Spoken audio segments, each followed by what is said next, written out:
Drugs mafia ललित पाटील प्रकरणामध्ये काही दिवसांपूर्वी मला जे निनावी पत्र प्राप्त झाले होते त्या पत्राची साधी झेरॉक्स प्रत सुद्धा न काढता ते पत्र एनव्हलपसह मी पुणे आयुक्तांना भेटून स्वतः सुपूर्द केले आणि यावर अनेक माध्यमांनी विचारल्यानंतरही असं सांगितलं की या पत्राच्या संदर्भाने कुठलाही जे पत्रामध्ये जे संदर्भ दिलेले आहेत त्यात कुठलाही पुरावा जोडलेला नाही, सबब मी त्यातली कुठलीही माहिती डिस्क्लोज करू शकत नाही।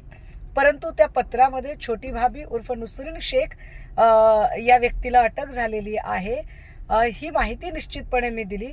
बडी भाभी कोण आहे हे मला वारंवार पत्रकारांनी विचारले, पण मी ते अजिबात सांगितले नाही।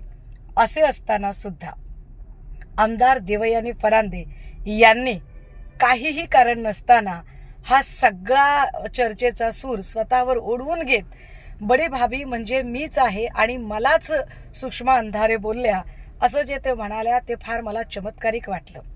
म्हणजे काही नावं उपाख्य असतात, जसं की डॅडी म्हटल्यावर आपण अरुण गवळी म्हणतो किंवा अजून काही छोटा राजन वगैरे अशी काही नावं असतात, पण याच्यामध्ये बडी भाभी म्हणजे देवयानी फरांदे हे नाव माझ्या स्वप्नात सुद्धा नव्हतं आणि तरी सुद्धा त्यांनी ते ओढवून घेतलं। याला आम्ही काय समजायचं? हे बोलणं म्हणजे चोराच्या मनात चांदणं आहे असा याचा अर्थ होतो का? आणि स्वतःवर ओढवून घेत पुन्हा माझ्यावर हक्कभंगाचा प्रस्ताव वगैरे आणण्याची भाषा करणं, मला वाटतं की ज्या चुका मी केलेल्या नाही आहेत त्याची मला कुठलीही भीती बाळगण्याची गरज नाही।